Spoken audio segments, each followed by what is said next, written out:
particular data could be large and positive or large and negative. So what we're modeling is the variance of that error signal and the standard deviation of it. And what we're saying is that that changes over time. There's times when that signal is going to be larger, and there's times when it's going to be smaller. And normally the high volatility periods when it's larger are volatile periods in the stock markets. Okay. So when we plotted out the returns in the lab the last time, you could see the way they were moving. They were average close to zero, and there were large positive and large negative movements, and then it settled down a bit. And there were periods where they fit within a particular band, and then the band would have gotten bigger than you would have needed to cover them at. And that's basically time varying variance.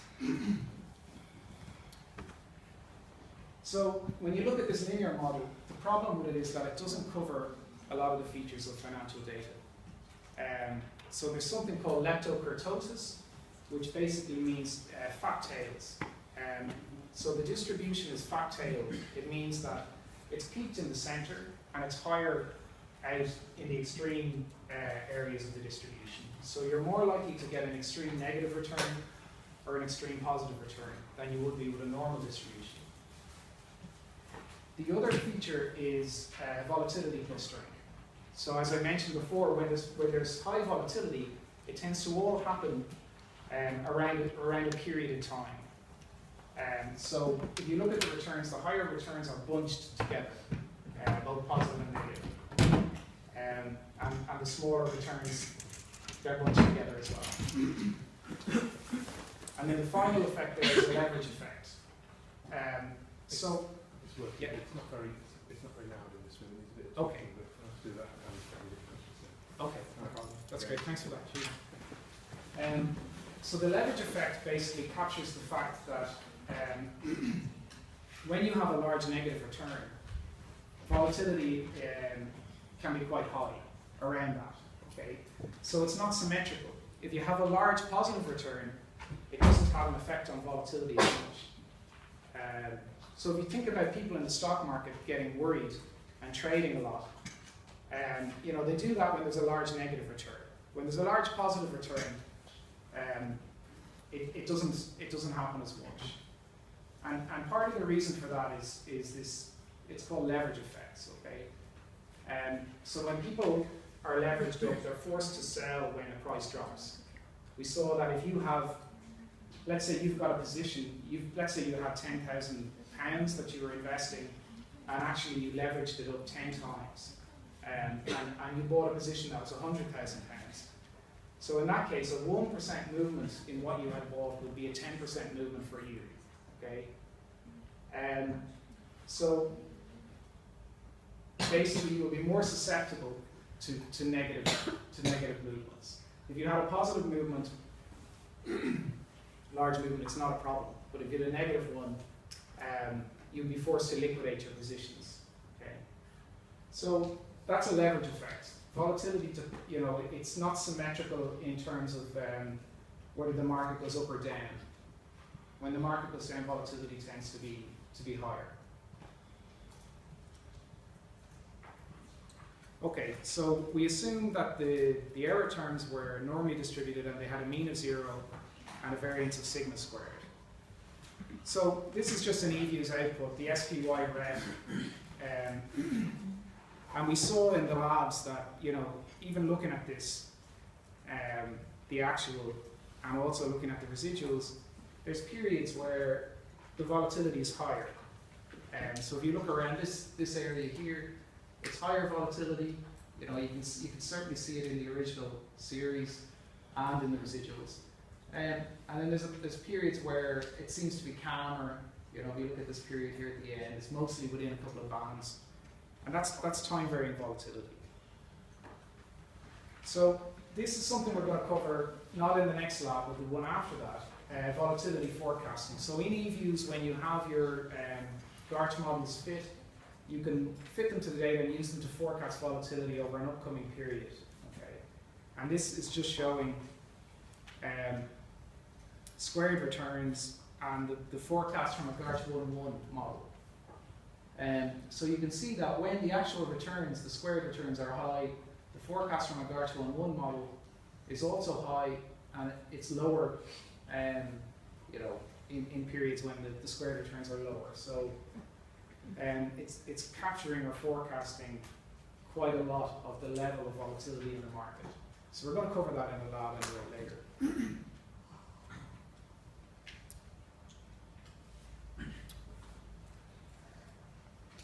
Okay, so we covered this linear regression model, and we made the assumption that the variance is constant. But what do we do if it isn't constant? Okay, so we've seen that the name for that is heteroscedasticity. And the main thing is that it would imply, we covered this in the lab the last time, it would imply that the standard error estimates could be wrong for your parameters. So when you estimated your parameters, the value of the betas won't change, but the standard error associated with those should be higher than what was reported, because it was reported assuming that this effect wasn't there and that variance was constant. So there's a question, is the variance of the errors likely to be constant over time?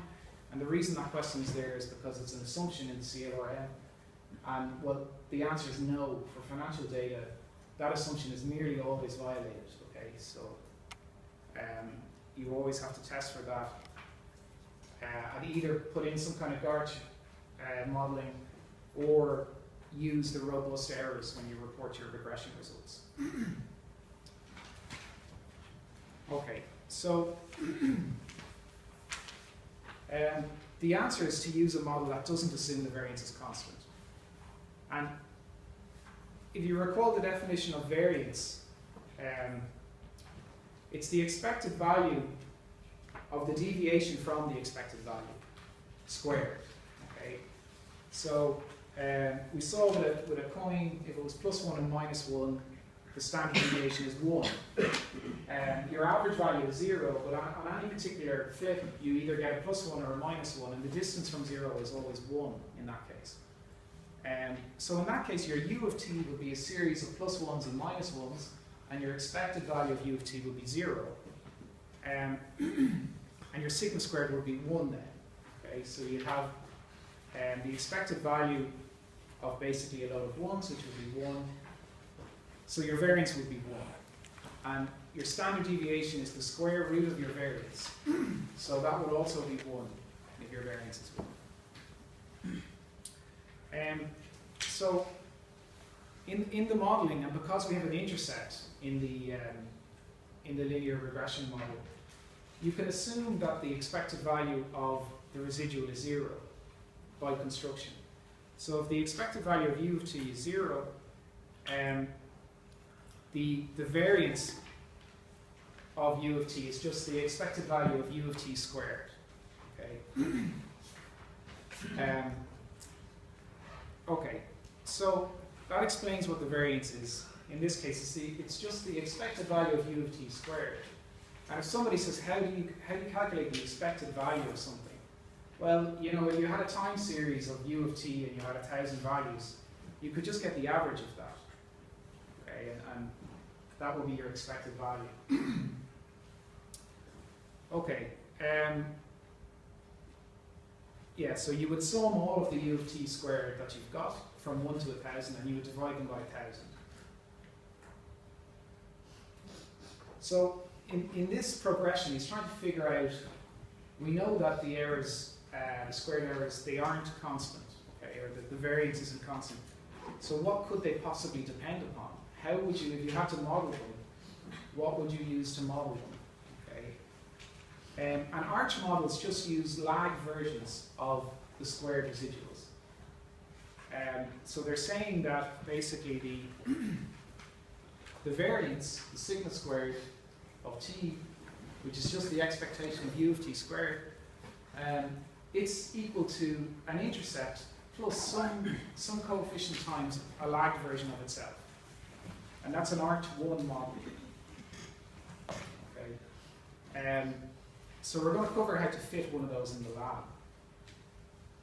So when we look at a linear regression, this is the volatility. So the actual, the equation of the the equation of the original regression doesn't change. This is the variance of the u of t that you get that changes.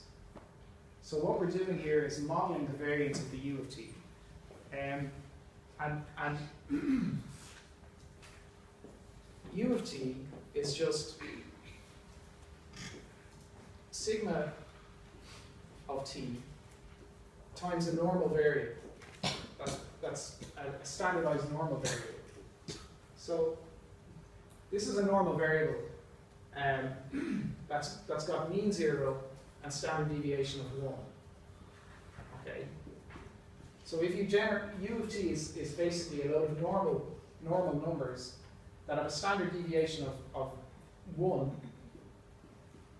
and are centered on 0. Now, u of t is scaled by standard deviation sigma of t. Okay, so these, if you generate a load of normal numbers that are mean 0 and standard deviation 1, and you multiply them by a given standard deviation, that just gives you a normal distribution that's of mean 0 and has variance of sigma squared of t. Okay, or you could say it's normal. It's 0 and it's got standard deviation of sigma of t, depending on how you define your normal distribution. It's the same thing. So that's how you generate u of t. The size of it, depending on what it's going to vary, we know it's going to be centered on 0, u of t. And there's going to be positive values, negative values of different sizes. And the sigma t gives you the standard deviation of it. Okay? So it can break through that, but on average it's going to be within that. So if we make sigma t bigger, u of t is going to vary in a larger range. And what we're saying is that over time the sigma t is changing. So the amount that the u of t is moving, over time, let's say between 0 and t1, you've got sigma t1, and then from t1 to t2, you've got sigma t2. And what it means is that, let's say the standard deviation got bigger, suddenly you've got bigger, on average, you've got bigger deviations from 0. Okay? So the band in which the u of t is moving has gotten bigger over time. And what you're trying to do is model how this is changing over time. Okay?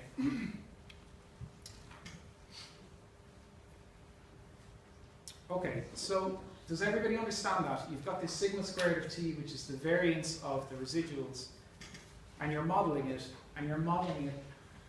by using an autoregressive model.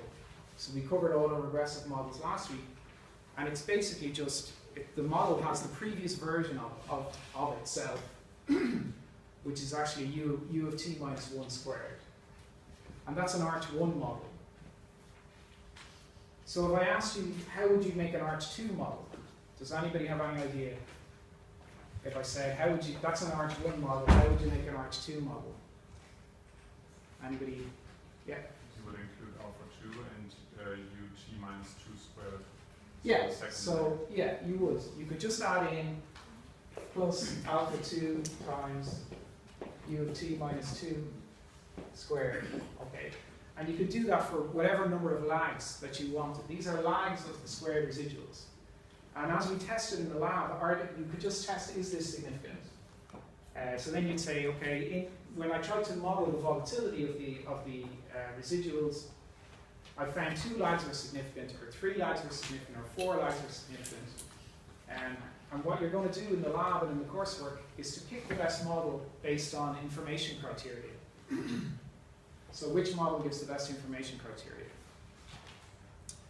Okay, so there's a formatting problem with this version of the slides, but you can make it out. So that's basically the full Garch model, the bit you can't make out there. It's just saying u of t, it's what I've written up there. U of t is normally distributed. That when you do a little squiggle like that, it just means that it comes from a normal distribution. And it's of mean 0 and variance sigma t squared. Okay, so before we just had a model for the actual return or the expected return. Now we have a model for the expected return which hasn't changed, but we have another model for the variance of the u of t, the error term, the residuals. And we're just basically saying that sigma squared of t is equal to alpha 0 plus alpha 1 times sigma squared of t minus 1. And that's our Arch1 model. Okay, so you might get a little bit confused. Some people get confused about notation.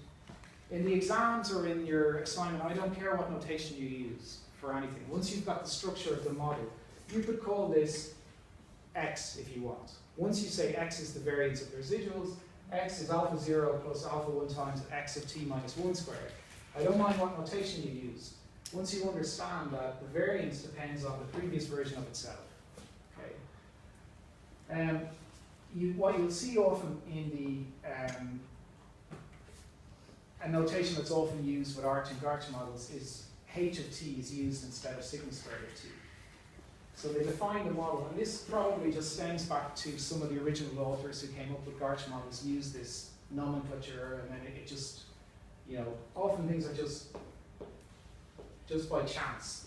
There's no real reason why people use a particular naming convention. Okay, so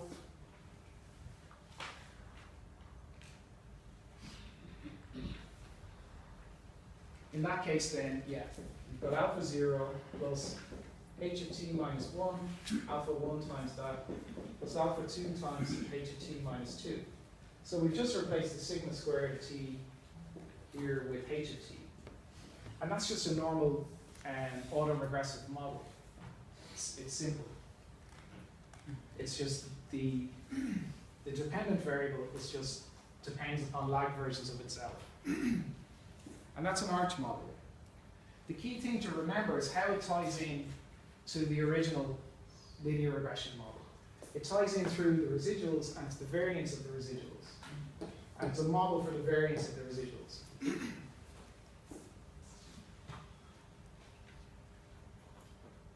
Okay, so other naming conventions.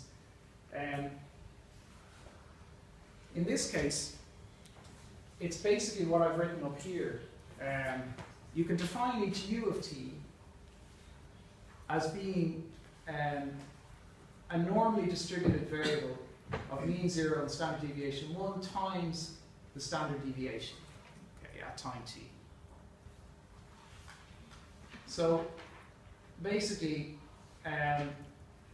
we're talking about random variables. So we can say how much we expect them to move. They're random, but at a particular time, that v of t is a random draw from a normal distribution that's got a mean 0 and a standard deviation of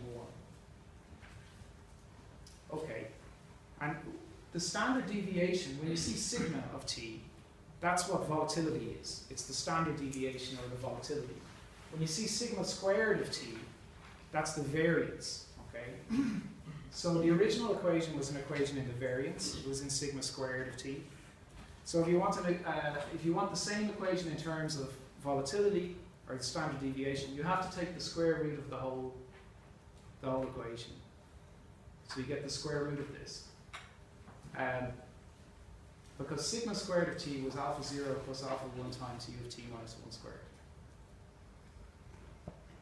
So they're just different ways of representing the same model. One is squared and one is the square root. One is the variance and one is the standard deviation, or the volatility as it's normally referred to in finance. Okay, so we actually tested for arch effects in the lab before. If you go into residual diagnostics and you go into the heteroscedasticity checks, there's an arch test there, and you can put in the number of lags, and it runs this regression. So it runs a regression of your estimated residuals. So the reason this has a hat, this u of t squared here, is because you estimated your linear regression. So that was an estimated version of the model, and that was subtracted from the original time series, and the error term or the residuals from that are estimated, okay, because they come from an estimated model, and that's why they've got a U hat on it's got a hat on the U of t here. It's basically means the estimated squared residual, because it came from your model. And it's just regressed on an intercept and lag versions of itself. Okay, and V of t here is a random IID variable. Okay, so this arch test, basically you get an R squared from this, and you get a test statistic which is defined as t. T is the number of data points in your sample, and t of R squared, it has a given distribution. It's a chi-squared distribution. So you don't need to worry too much about that. If you can briefly describe it, that you look at t times R squared, and it should have a certain distribution, and from that you can get a test statistic in the same way that we get test statistics in our other tests, and you can get p-values, and you can reject the null hypothesis of homoscedasticity or not, depending on the test. But even without the test statistic for the arch test, you can also look at whether or not these terms individually are significant. So if this gamma 1 is significant or the gamma 2 is significant, then you can say the squared residuals depend on previous values of the squared residuals. Okay, so something that can come up in the exam sometimes is where you get a question about the assumptions of the CLRN and describe a test that tests for each of them, or describe a test. So obviously the better of a job you do if you're asked something like that, and the more marks you'll get, okay? But basically if you understand the name of a test, and then basically what it's testing, and what the null hypothesis is, that's enough to pass a question like that. The more details you add in about the test, the better, obviously, in terms of like the mark you would get on something like that. Okay.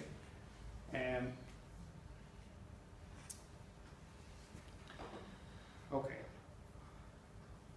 So the arch test is also sometimes applied directly to returns instead of the residuals from the linear regression.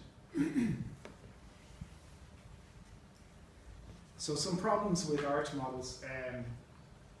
How do we decide on Q? So how do you decide how many lags to use? And it could be very large. The other issue is that non-negativity constraints might be violated. So variance always has to be positive. There's no such thing as a negative variance. It doesn't mean anything. So variance has to be positive.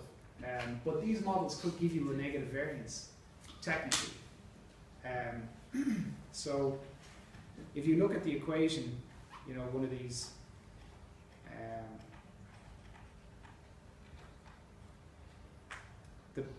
this basic equation here,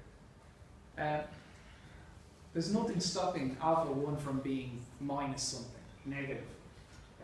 So it could make this alpha 0 quite big in your data that you fit it to, and then it could put in a large negative alpha 1. Nothing's stopping it from being negative.